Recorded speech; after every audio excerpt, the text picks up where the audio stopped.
Have you ever felt invisible, like you were just furniture in a room full of billionaires that was Cassidy's life every single night at the Obsidian, Manhattan's most exclusive dinner club? She was just the waitress, the help, the nobody.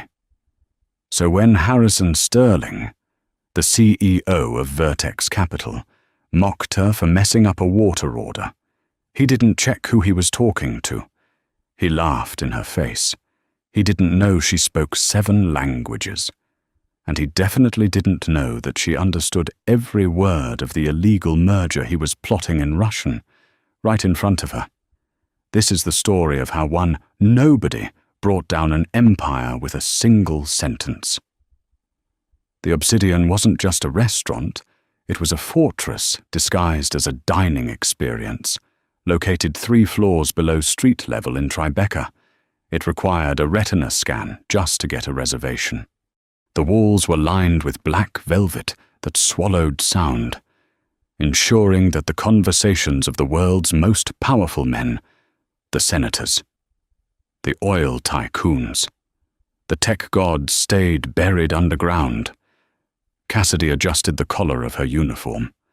It was stiff, intentionally uncomfortable, a reminder to stay upright and rigid. "Table 4 is yours tonight. Cass," the maître d', Henri, whispered, not looking up from his tablet. He looked stressed, sweat beaded on his upper lip, which was rare for a Tuesday. "Don't mess this up. It's Sterling." Cassidy felt a cold spike in her chest. Harrison Sterling, the CEO of Vertex Capital. The man was currently on the cover of Forbes and under investigation by the SEC, though nothing ever stuck. He was known for 2 things: his aggressive hostile takeovers and his absolute disdain for service staff. "Understood," Cassidy said. Her voice was low, controlled. It had to be. She walked to the service station, checking her reflection in the polished brass of the espresso machine. She didn't look like a threat. She looked like a 24-year-old struggling to pay rent in Astoria. Her blonde hair was pulled back so tight it hurt, her makeup neutral, her expression vacant. That was the trick. Be the furniture. But Cassidy wasn't just a waitress. That was the lie she told the IRS. That was the lie she told her landlord. The truth was far more complicated, buried under a decade of trauma and an education that cost more than money. She had spent her childhood in diplomatic compounds across Europe and the Middle East. Her father had been a naval attaché, her mother, a translator for the UN. By the time Cassidy was 12, she could swear in Arabic and haggle in Mandarin. By 18, she was fluent in German, French, Italian, and Russian. She had an ear for dialect, for the subtle intonations that revealed a liar. But life had taken a sharp, cruel turn 3 years ago. Her parents died in a car accident in Zurich that the authorities refused to investigate. The money vanished. The connections dried up. Cassidy was left with nothing but her languages and a paranoia that kept her off the grid. Serving rich men at the Obsidian was the perfect cover. They never looked at her. They never saw her. Until tonight.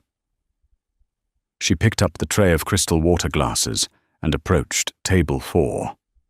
Harrison Sterling was sitting with 2 other men. One was Silas Vane, a fixer known in the city for making problems disappear. The other was a man Cassidy didn't recognize immediately, a heavy-set man with a thick neck and a scar running through his eyebrow. They were laughing, loud, boisterous laughter that echoed uncomfortably in the hushed room.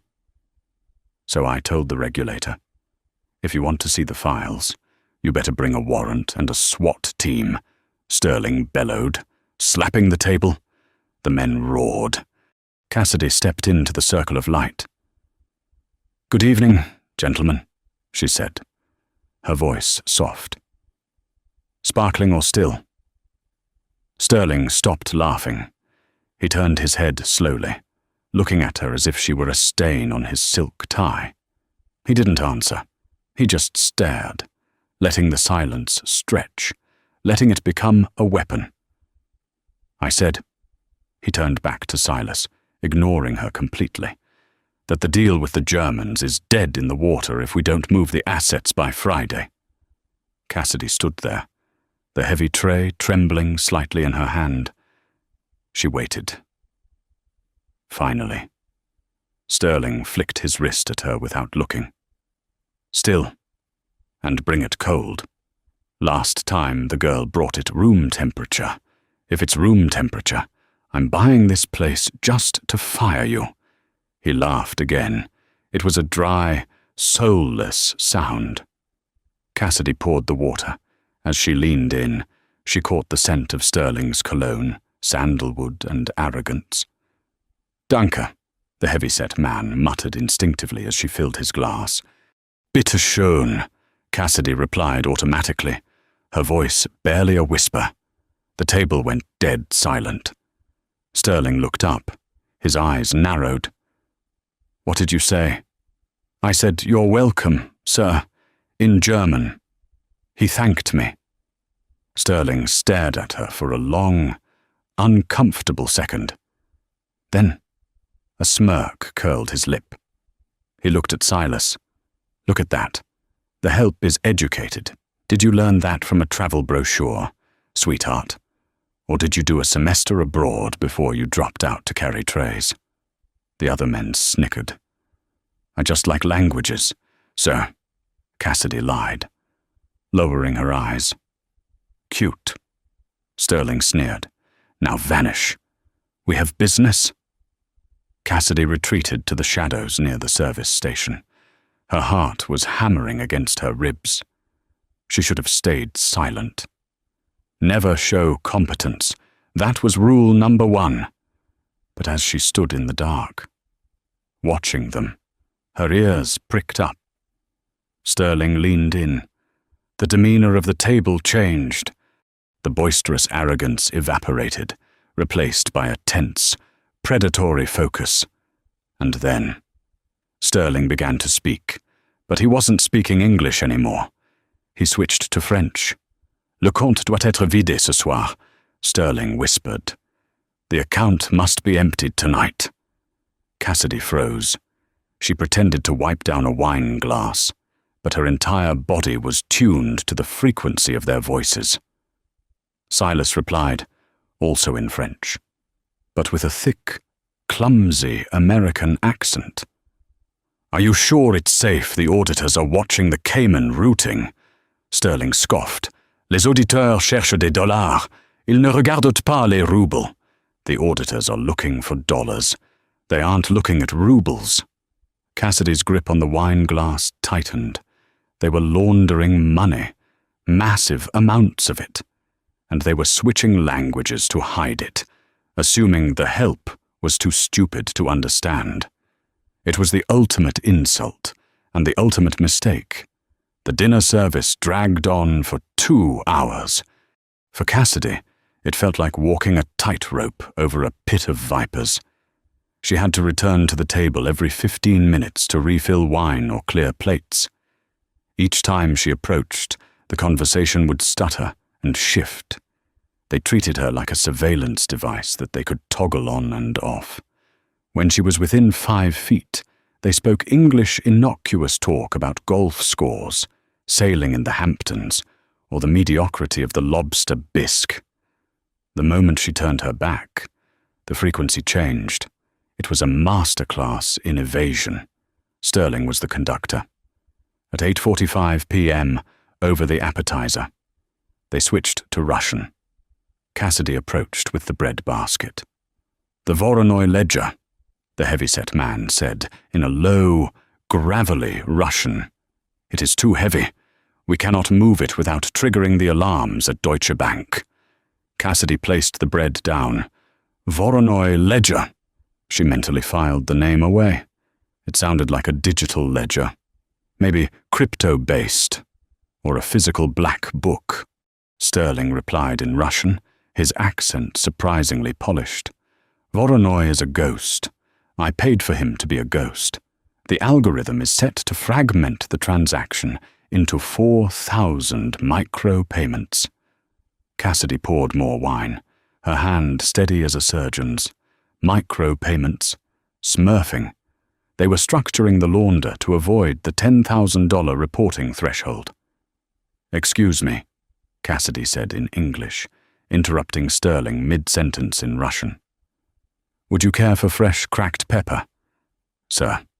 Sterling snapped his head up, annoyed. He switched instantly to English.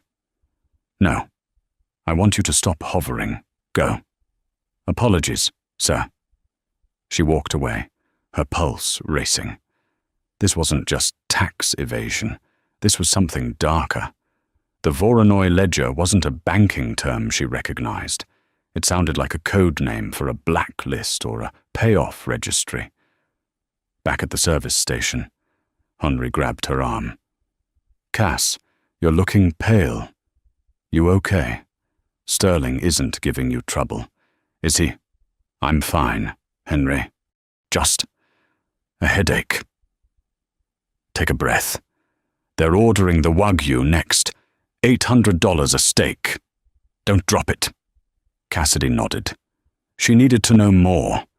She needed a name, a location, a concrete detail. She grabbed the steak knives.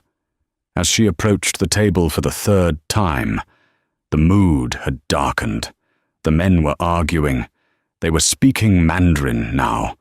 This was their mistake. Most Westerners assumed Mandarin was impenetrable unless you were born into it. They didn't know Cassidy had spent 3 years in a boarding school in Shanghai while her father consulted for the consulate. "It's not about the money." "Harrison," Silas hissed in Mandarin, struggling with the tones. "It's about the girl, the one from the merger in 2022. If she talks—" Cassidy froze mid-step. A girl, Sterling, cut him off, his Mandarin sharp and aggressive. "She won't talk. She's in a sanatorium in Bern. I pay $50,000 a month to keep her sedated. She doesn't even know her own name anymore." Cassidy felt the blood drain from her face. The tray of steak knives rattled. A sanatorium in Bern. A girl who knew too much. It hit Cassidy like a physical blow. Her parents' accident was in Zurich, only an hour from Bern. The timeline, 2022. That was the year her parents died. That was the year everything went dark. Was it a coincidence? It had to be. But then Sterling said something that made the world stop spinning. He switched back to English for a brief second to curse, then dropped into Arabic, a language used often in high-level oil negotiations. But here, it sounded guttural and secretive. "The protocol requires a sacrifice," Sterling muttered in Arabic. "Just like the diplomat, the one in the Audi." The diplomat in the Audi. Cassidy's father drove an Audi. He was a diplomat. He died in that Audi. The tray slipped. It wasn't a big slip, just a fraction of an inch. But one of the heavy silver steak knives slid off the velvet-lined platter and clattered onto the marble floor with a sound like a gunshot. Clang! The entire restaurant went silent. Cassidy stood frozen. She wasn't looking at the knife. She was looking at Harrison Sterling, and for the first time that night. She wasn't looking at him like a waitress. She was looking at him like a predator spotting prey. Sterling looked down at the knife, then up at her. His eyes were cold, dead sharks. "You clumsy little idiot," he whispered, his voice carrying across the silent room. He stood up, napkin in hand, and took a step toward her. He towered over her. "Pick it up," he commanded. Cassidy stared at him. The rage was boiling in her, hot and blinding. He had killed them. This man. This arrogant billionaire in a $5,000 suit had ordered the hit on her father. She was sure of it. The Voronoi ledger, the diplomat, it all connected. I said, Sterling hissed, leaning into her face. Pick it up, and then get out of my sight before I have you thrown out on the street. Cassidy looked at the knife. Then she looked at Silas, who was watching with a bored expression. Then she looked back at Sterling. A plan formed in her mind, a reckless, dangerous, suicidal plan. If she walked away now, she was just a waitress who got fired. She would lose access. She would lose the intel. She would never prove it. She needed to stay. She needed to get them to talk more. She needed to make them arrogant. She squatted down, picking up the knife. She wiped it on her apron, slowly. When she stood up, she didn't apologize. She smiled. My apologies. Mr. Sterling, she said. But she didn't say it in English. She said it in Mandarin. Perfect, flawless, Shanghai dialect Mandarin. Dui buki, Sterling Shanshung. Sterling's eyes widened. He froze. Silas dropped his fork. Cassidy didn't stop. She turned to the heavyset man and spoke in Russian. Please forgive the interruption. The steak will be here shortly. Then she turned back to Sterling, locking eyes with him, and switched to French. I hope the temperature of the water is to your liking now. And finally, she leaned in close, so only the three of them could hear, and whispered in Arabic. And don't worry about the Audi. I'm sure it was just an accident. The silence at table 4 was absolute. It wasn't the silence of a library. It was the silence of a bomb defusal gone wrong. Sterling's face went from pale to a deep, blotchy red. The veins in his neck bulged. He realized instantly what had happened. She had heard everything. The laundering, the ledger, the sanatorium, the murder. She wasn't furniture. She was a witness. Who are you? Sterling whispered, his voice shaking with a mix of fury and genuine fear. Cassidy straightened her back. The slouch was gone. The waitress was gone. I'm just the help, she said, in clear, crisp English. And I think you're going to need a refill. She turned on her heel and walked away. But she didn't walk to the kitchen. She walked straight toward the fire exit. She knew she had about 30 seconds before Sterling made a call. She had played her hand. Now she had to run. But Sterling wasn't going to let her leave. As she pushed through the heavy kitchen doors, she heard the scrape of chairs behind her. "Grab her!" Sterling screamed. "Don't let her leave the building." The moment the swinging doors closed behind Cassidy, the hush of the dining room shattered into the roar of the kitchen. It was a different world back here. Steam hissed from the dishwashers. Pans clattered against industrial burners, and a dozen shouting voices created a wall of sound.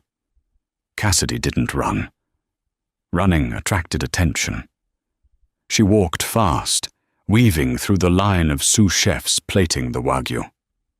Cass order up on table 7.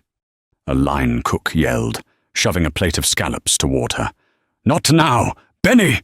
she snapped, pushing the plate aside. She headed straight for the rear exit, the one that led to the alley behind Greenwich Street. Her hands were shaking, but her mind was crystal clear. Adrenaline, her father used to say, is just fuel. Burn it, or it burns you. She reached the heavy steel door of the exit and shoved the panic bar. It didn't budge. She shoved it again. Harder. Nothing. "Locked," a voice said behind her. Cassidy spun around. It was Marco, the head dishwasher. He was a giant of a man, an Ecuadorian immigrant with forearms the size of tree trunks and a heart of gold. He was scrubbing a pot, not looking at her. "What do you mean, locked?" Cassidy hissed. "The fire code.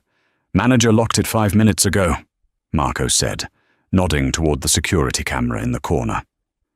"Said there was a security threat in the building. Electronic lockdown. Nobody leaves. Nobody enters." Cassidy's stomach dropped. Sterling was faster than she thought. He had the building wired. He wasn't just a CEO. He was a paranoid king in his own castle. He had locked them all in with him. The double doors at the front of the kitchen, the ones she had just come through, burst open. The kitchen went silent. Even the sizzling of the pans seemed to stop. Silas Vane stood in the doorway. He wasn't holding a weapon, not openly, but the way he stood, legs apart, scanning the room, screamed violence. Behind him were 2 members of the restaurant's private security detail, looking confused and terrified. "Where is she?"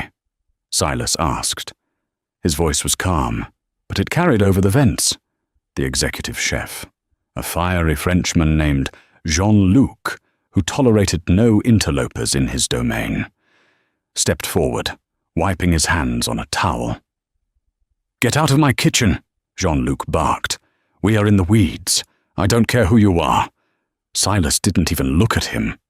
He walked straight past the chef, his eyes scanning the faces of the staff. He was looking for the blonde ponytail. He was looking for the witness. Cassidy ducked behind a towering rack of drying pots. She was trapped. The back door was sealed. The front door was blocked by Vane. She needed to disappear. She looked at Marco.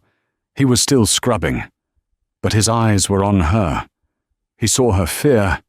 He didn't know why she was hiding, but he knew the men in suits were the enemy. In the service industry, the suits were always the enemy. Marco subtly kicked a bucket of soapy water across the floor, creating a massive, slippery hazard between Silas and the pot rack. Then, he pointed a soapy finger toward the walk-in freezer. "Go." Cassidy didn't hesitate. She dropped to a crouch and scrambled toward the silver door of the walk-in. "You!" Silas shouted. He had spotted movement. Cassidy lunged for the handle, yanked the heavy door open, and threw herself inside. The cold hit her like a physical blow. It was 20 degrees below zero in there. Shelves of high-end meat, sides of beef, crates of foie gras, buckets of caviar lined the walls. She heard Silas's footsteps pounding toward the door. She scanned the room. There was no other exit. It was a dead end, a metal box. Think Cassidy.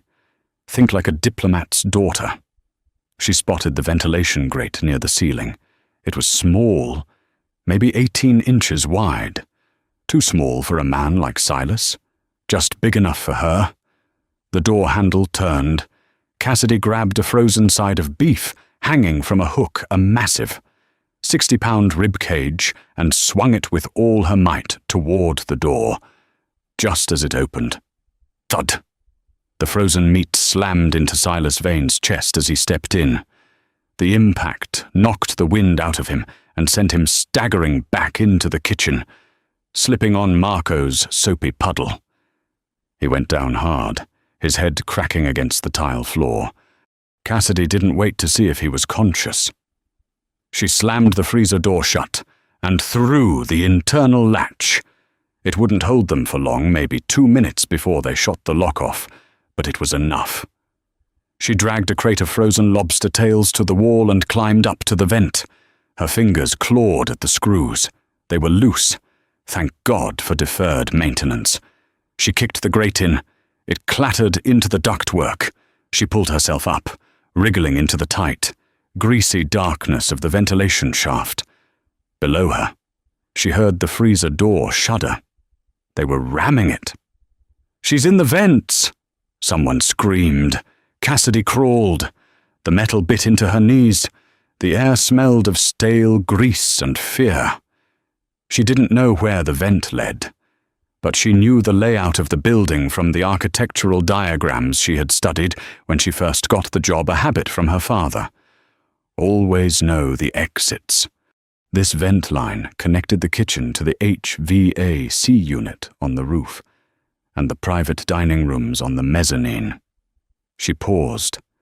The roof was escape. The roof meant freedom. She could climb down the fire escape and disappear into the New York night. She could go to the police. But what did she have? Nothing. Her word against Harrison Sterling's. He would destroy her. He would say she was a disgruntled employee, mentally unstable. He would bring up her parents' accident to prove she was paranoid. And then, in 6 months, she would have an accident too. The Voronoi ledger. The words echoed in her mind.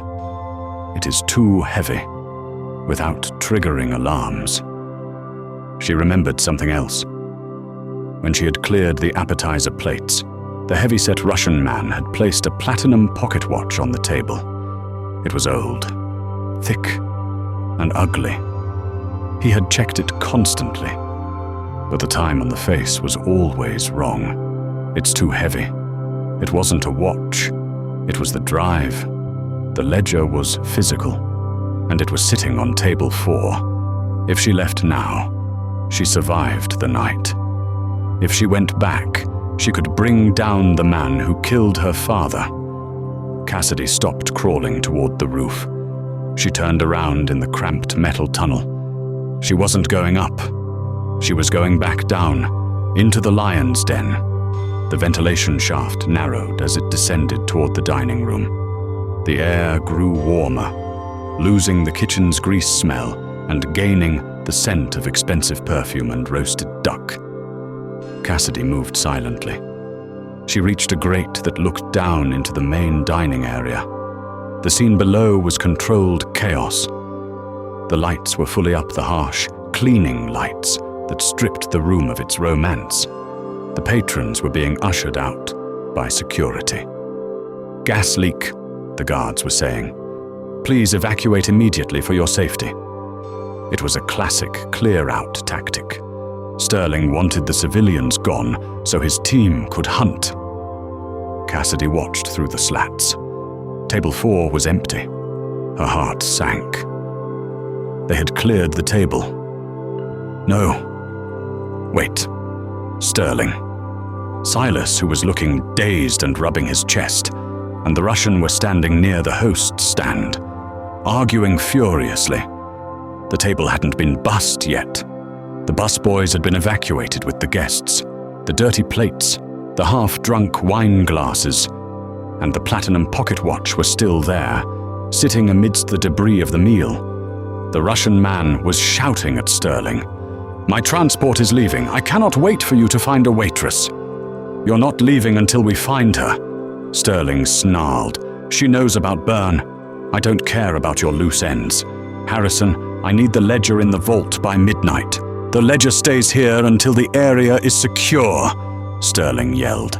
"If she's police and you walk out with that drive, they'll tag you the second you step on the street. Leave it. We retrieve it once she's dead." The Russian cursed, spat on the floor, and stormed toward the exit, leaving the watch on the table. Sterling turned to Silas. "Sweep the basement. I'll check the perimeter. Nobody touches that table until I say so." They split up. The room was empty. Cassidy stared down at the watch. It was 30 feet away from the vent opening. She kicked the grate. It was screwed tight. She couldn't get out this way. She had to go back to the service corridor and come out through the bar. She shimmied backward, her uniform torn, her knees bleeding. She reached the junction and slid down the vertical shaft that dumped into the linen closet behind the bar. She landed in a pile of dirty tablecloths. She scrambled out, gasping for air. She peeked around the corner of the bar. The dining room was empty. The silence was back, heavy and menacing. The gas leak excuse had worked. The place was a ghost town. Table 4 was an island in the center of the room. The platinum watch glinted under the harsh cleaning lights. Cassidy took a step.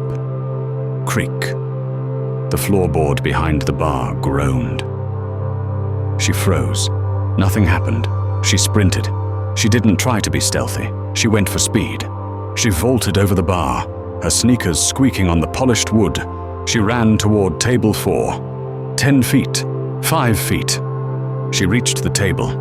Her hand closed around the heavy, cold metal of the platinum watch.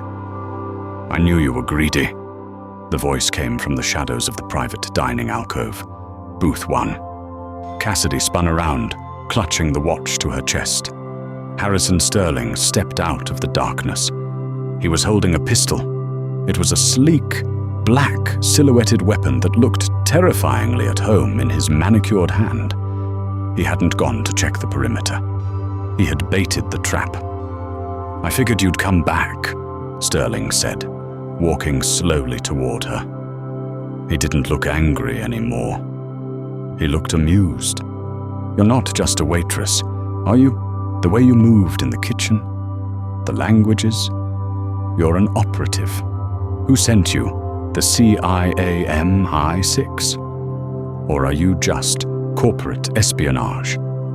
Cassidy backed up until her legs hit table 4. She was trapped. "I'm nobody," she said, her voice steady, despite the gun pointed at her heart.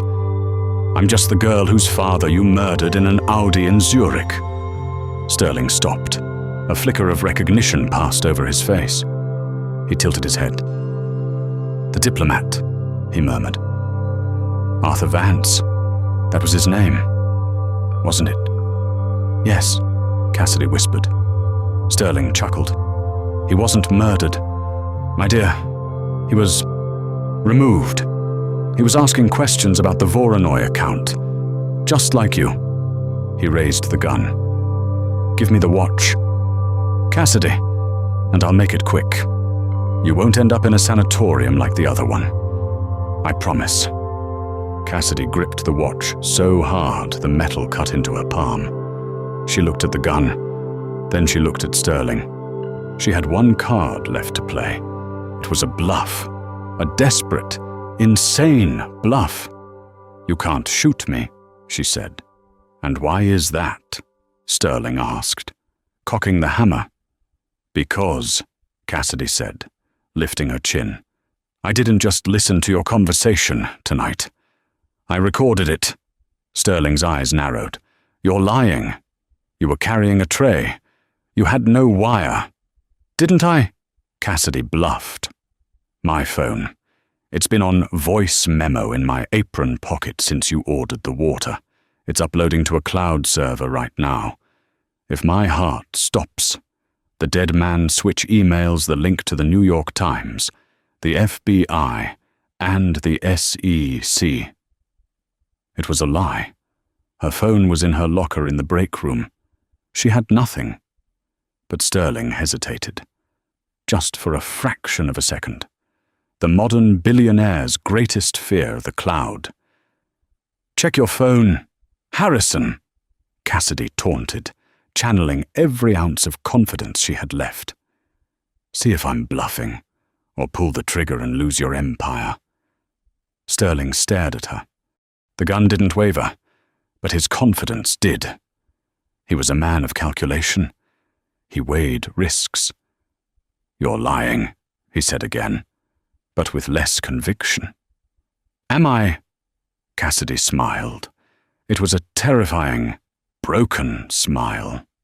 "Do you want to bet your life on it? Because I've already lost everything. I have nothing to lose. You have everything." Sterling took a hand off the gun to reach for his own phone, presumably to check for signal or network activity.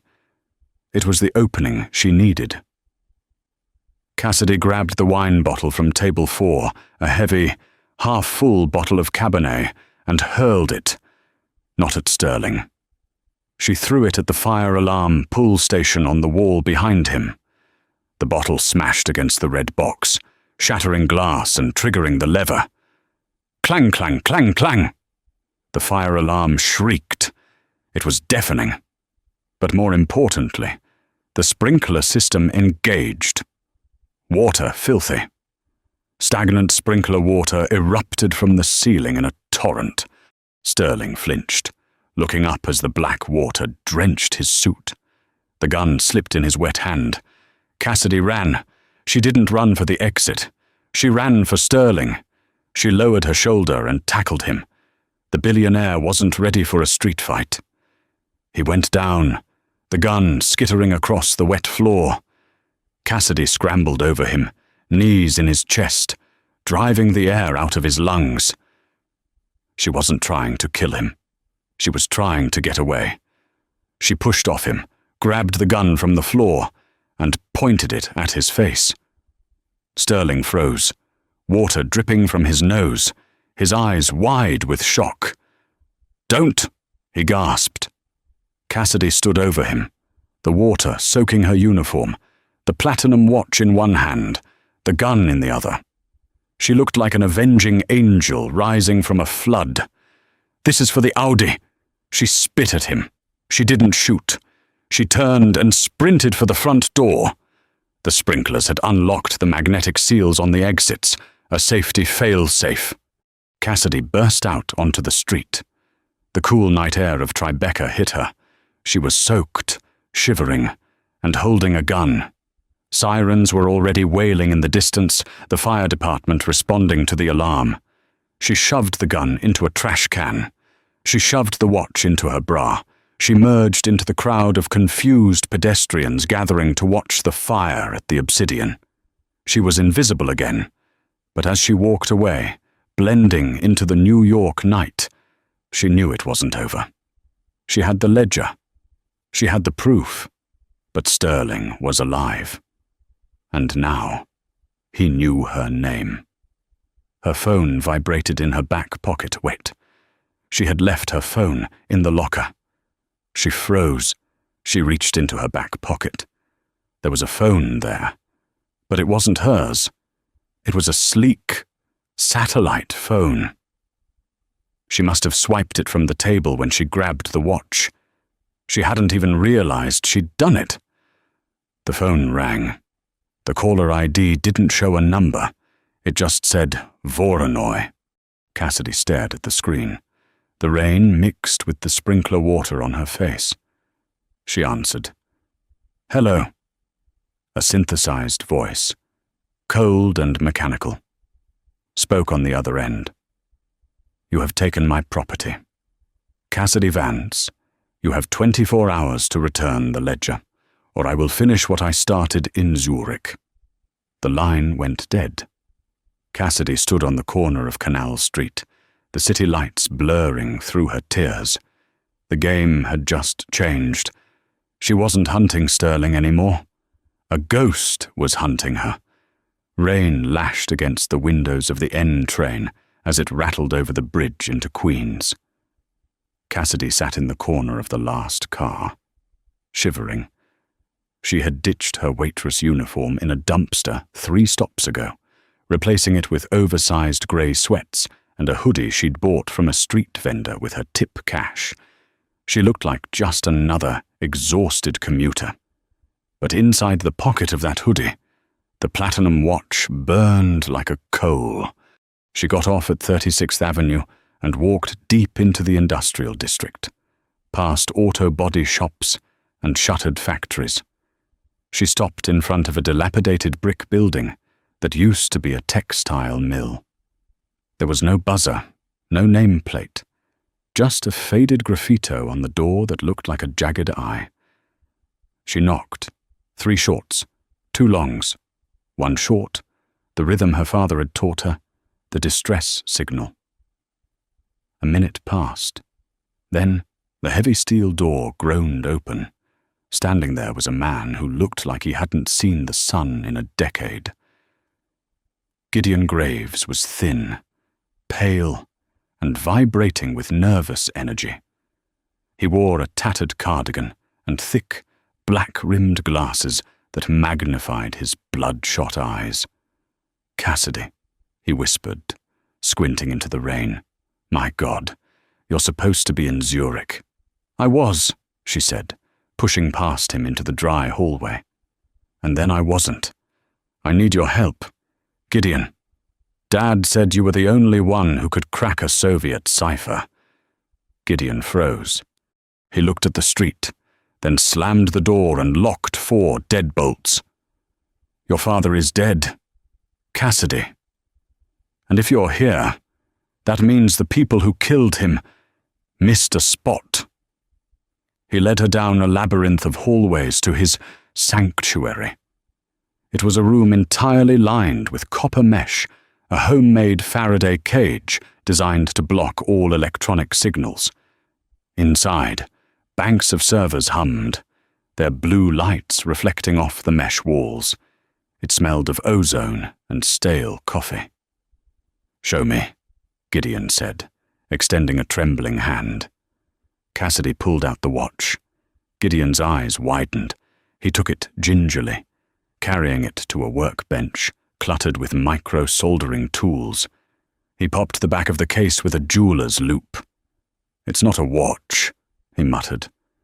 "It's a kinetic drive. See this flywheel? It powers an encrypted, solid-state drive. You have to keep it moving to keep the data accessible. If it stops for more than an hour, it wipes itself." Cassidy's blood ran cold. "How long has it been?" "Maybe 40 minutes since you stopped running." Gideon grabbed the watch and shook it violently to charge the kinetic battery. "We have to dump the data now." He connected the watch to a terrifyingly complex rig of wires and processors. His fingers flew across a mechanical keyboard. "This encryption," Gideon murmured, sweat beading on his forehead. "It's Voronoi tessellation logic, polymorphic. It changes every time you look at it. Who did you steal this from?" "Cassidy the devil." "Harrison Sterling," she said. Gideon stopped typing. He looked at her, terrified. "Sterling the Vertex guy, Cassidy. He's not just a CEO. He's the banker for the syndicate. You didn't just steal money. You stole the receipts. Can you crack it? I can try. But if I trigger a kill switch, it fries my servers. And maybe us. Do it." Gideon hit enter. The screens on the wall flickered. A progress bar appeared. 10%, 30%, 60%. Red text began to scroll down the main monitor. It wasn't code anymore. It was a list. Names, dates, dollar amounts, and next to each entry, a status: liquidated, compromised, silenced. "My God," Gideon whispered. "It's a hit list, funded by short-selling stocks before the assassinations happen." Cassidy scanned the scrolling text, her heart pounding. She was looking for one date, one name: November 14th, 2022. Zurich. There it was. Target Arthur Vance. Status liquidated. Payout $4 million. Contractor Voronoi. Cassidy let out a breath she felt like she'd been holding for 3 years. It was real. It wasn't an accident. Her father had been hunted down for $4 million. "Who is Voronoi?" Cassidy asked, her voice trembling with rage. "Is it a person? A group?" Gideon was staring at the screen, his face pale. He pointed to the bottom of the file structure. "It's not a who, Cassidy. It's a where." He clicked on a folder labeled VORONI_ORIGIN. A blueprint opened up. It was a schematic for a massive underground server farm located in the Swiss Alps. But it wasn't just a server farm. It was a fortress. "The sanatorium," Cassidy whispered. Sterling mentioned a sanatorium in Bern. "It's a data haven," Gideon said, his voice hushed. "They hide the servers in the basement of a psychiatric facility. The perfect cover. High security. Medical privacy laws. Nobody looks in the basement of a madhouse." Suddenly, the screens turned red. "Access detected. Trace initiated." "They found us!" Gideon yelled, ripping the cables out of the watch. The drive has a beacon. As soon as we decrypted it, it pinged the satellite. A loud crack echoed from the front of the building. Then another. The sound of a battering ram hitting the steel door. "You have to go," Gideon said, shoving the watch back into her hands. "Take the fire escape in the back. Go. Come with me," Cassidy pleaded. "I can't run. Cass, I'm old. I'll wipe the servers so they can't track where you're going next." He looked at her, sadness in his eyes. "Your father was a good man. Make them pay." Cassidy grabbed the watch and sprinted for the back window. She climbed out onto the rusting fire escape just as the front door of the apartment burst open. She heard shouting, the heavy thud of boots, and then a gunshot. Cassidy froze on the fire escape, rain soaking her face.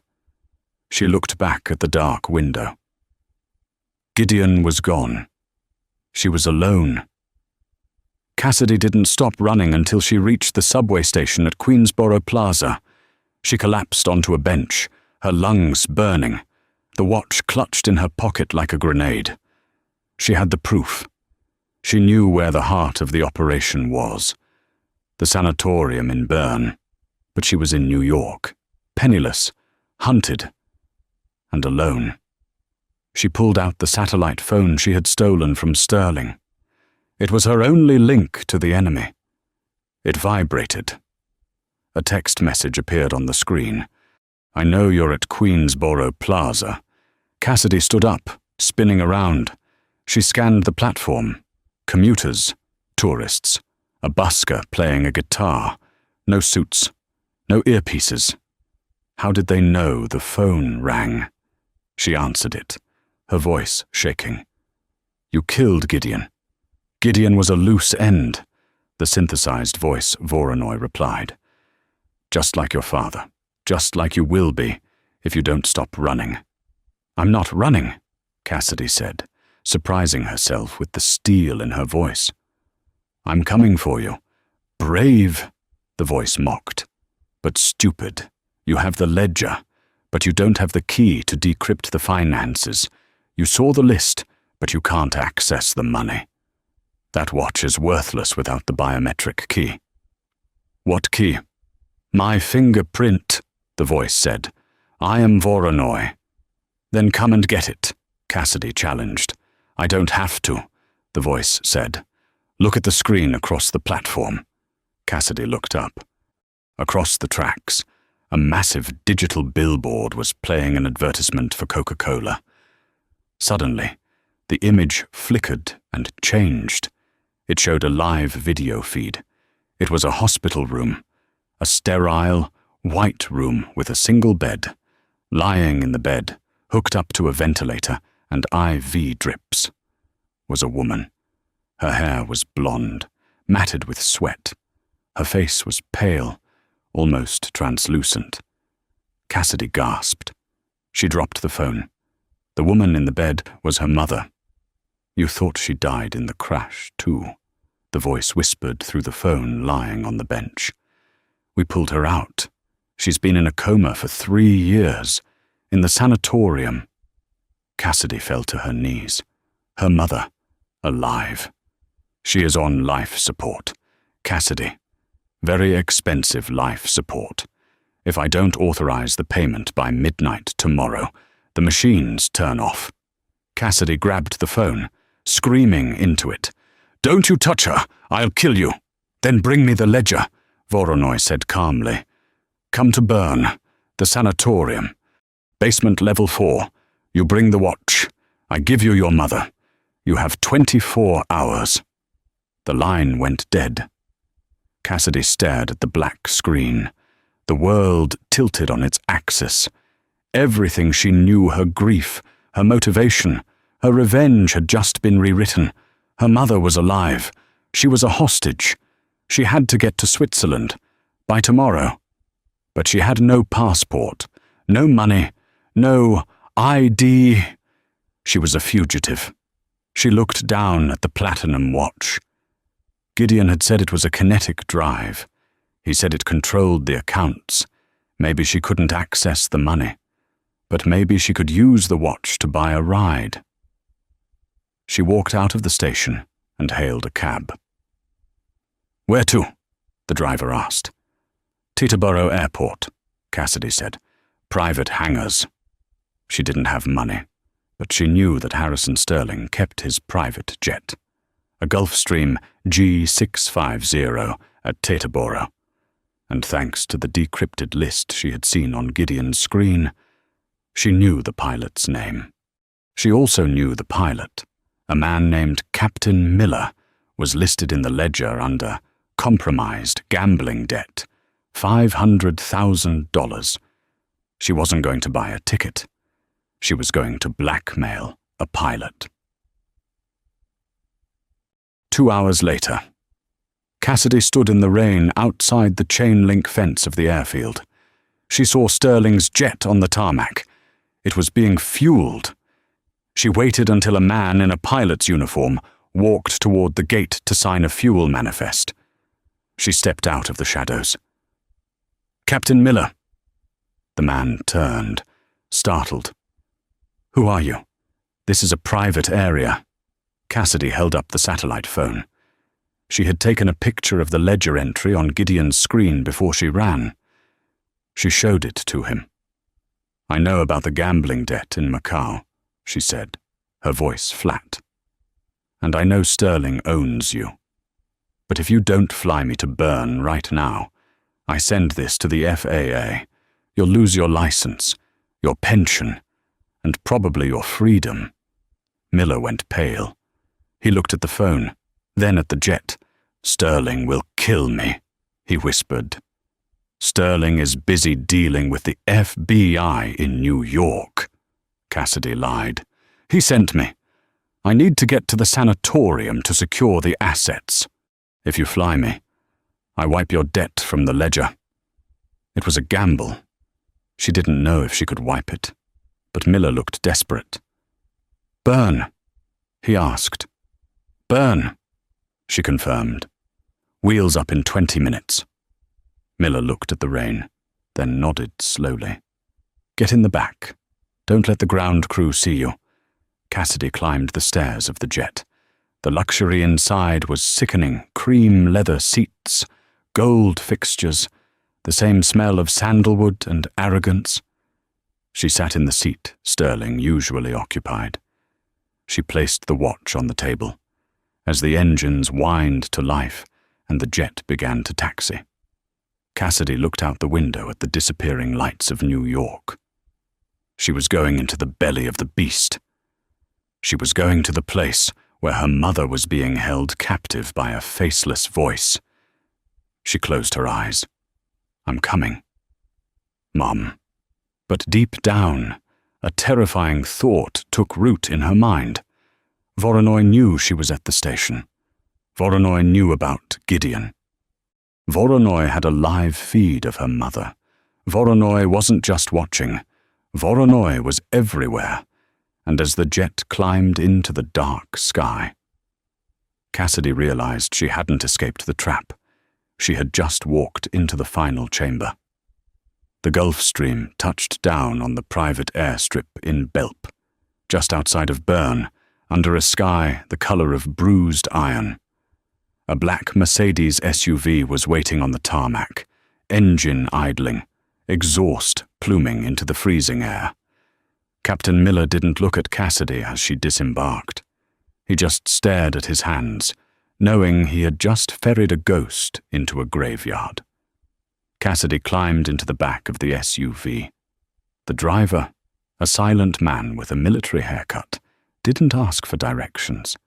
He knew where she was going. Everyone in this loop knew. They drove in silence up the winding mountain roads. The scenery was breathtaking snow-capped pines, jagged peaks, the pristine isolation of the Swiss Alps. But to Cassidy, it looked like the walls of a prison. They arrived at the Eidolon Institute. It didn't look like a sanatorium. It looked like a Bond villain's fortress carved into the side of the mountain. Glass, steel, and concrete jutted out over a precipice. There were no fences, just sheer cliffs and cameras. The car stopped. The driver opened her door. "Level 4, he said. "They are waiting." Cassidy walked into the lobby. It was silent, smelling of antiseptic and money. A nurse at the front desk nodded to her and pressed a buzzer. The heavy steel doors to the elevator bank slid open. Cassidy stepped inside. There were no buttons. The elevator simply began to descend.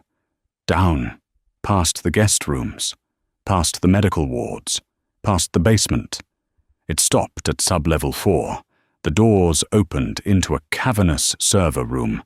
It was freezing cold, kept at near zero temperatures to cool the rows of towering black server racks that hummed like a hive of angry hornets. This was the brain of the operation. This was Voronoi. In the center of the room, surrounded by screens, was a glass-walled observation deck. Cassidy walked toward it, her footsteps echoing on the metal grating. She gripped the platinum watch in her pocket. It was her leverage, her bomb. She reached the glass room. The door slid open. Inside, there was no hospital bed, no life support machines, no coma patient. There was a desk made of black obsidian, and sitting behind it, reviewing a stack of documents with a glass of red wine, was a woman. She looked older than Cassidy remembered. Her hair was cut into a sharp, silver bob. Her suit was impeccable white silk. But the eyes, those piercing, intelligent blue eyes, were the same. "Hello, Cassidy," the woman said. Not looking up from her papers, Cassidy stopped breathing. The world tilted. "Mum," she whispered. Catherine Vance looked up. She smiled, but it wasn't a mother's smile. It was a shark's smile. "You're late," Catherine said, checking her own watch, a platinum twin to the one in Cassidy's pocket. "I expected you an hour ago. Sterling is incompetent. I told him not to underestimate you." Cassidy stumbled back, her hand hitting the cold glass wall. You're not in a coma. You're not sick. Sickness is for the weak, darling," Catherine said, standing up and walking around the desk. She moved with a predator's grace. "I'm not the patient here. I'm the owner." "But the crash. Dad, your father." Catherine sighed, stopping to examine a manicure. Arthur was a sweet man, but he had a conscience. He found out about the laundering operation I was building within the UN. He wanted to go to the authorities. He wanted to save our souls. She looked at Cassidy, her face devoid of emotion. "I couldn't let him destroy the empire I was building for us. So I made a choice. The Audi, the cliff. It was clean." Cassidy felt bile rise in her throat. "You killed him. You killed Dad for money. Not for money, Cassidy. For power," Catherine corrected sharply. "Money is just paper. Power is the ability to write history. And look at what I built. The Voronoi network controls 40% of the global dark money trade. We decide who wins elections.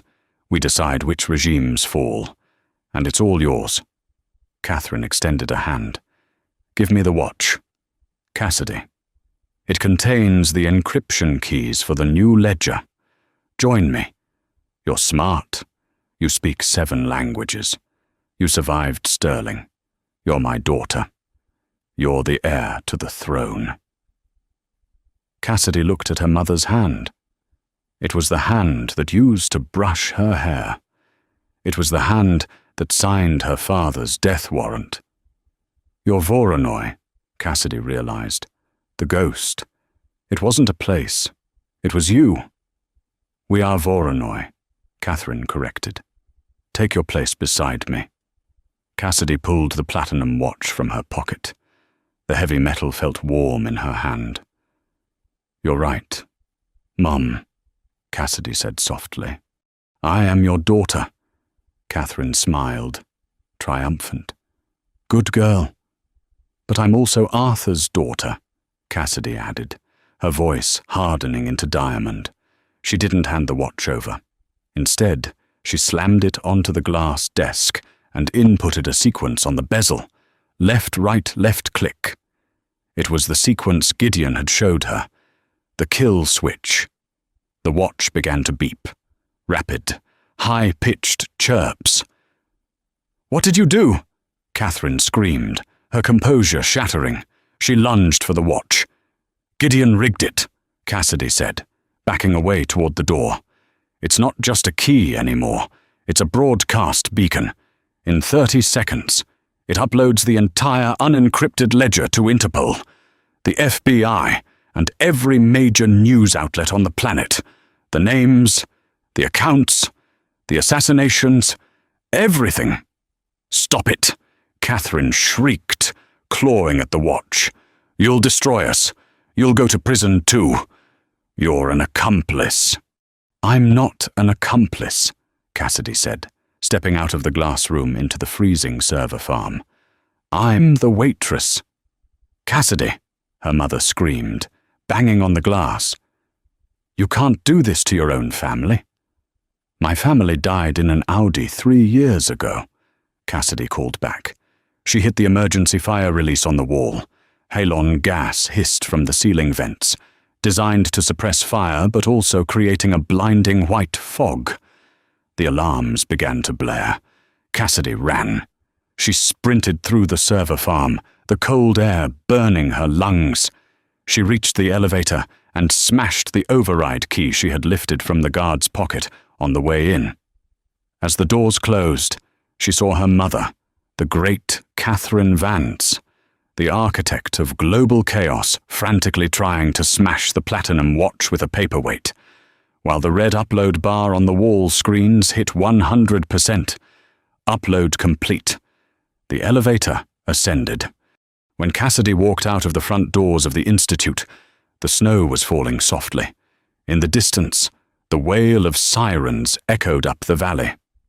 Not Swiss police, federal sirens. Black helicopters were cresting the ridge. They were coming for Voronoi. Cassidy walked past the stunned driver, past the Mercedes, and onto the mountain road. She didn't have a coat. She didn't have a penny to her name. She didn't have a family. She stopped at the edge of the cliff and looked out over the world. Her phone buzzed. It was a news alert. Breaking news: massive data leak exposes global laundering ring. Vertex Capital CEO Harrison Sterling arrested. Manhunt underway for Voronoi. Cassidy smiled. She took a deep breath of the clean, cold air. She was invisible again. But this time, it was by choice. She started walking down the mountain, one foot in front of the other. She had 7 languages to speak and a whole world to see, and she was never going to serve anyone ever again. And that is how Cassidy Vance, the nobody waitress at table 4, took down a global empire with a platinum watch and a memory for languages. They thought she was just part of the scenery, but she turned out to be the architect of their destruction. It just goes to prove, be careful who you ignore. The person refilling your water glass might just be the one writing your history. If this story kept you on the edge of your seat, hit that like button and subscribe for more tales of revenge and redemption. And tell me in the comments below, if you found a watch worth billions, would you keep it, or would you burn it all down like Cassidy? I'll see you in the next video.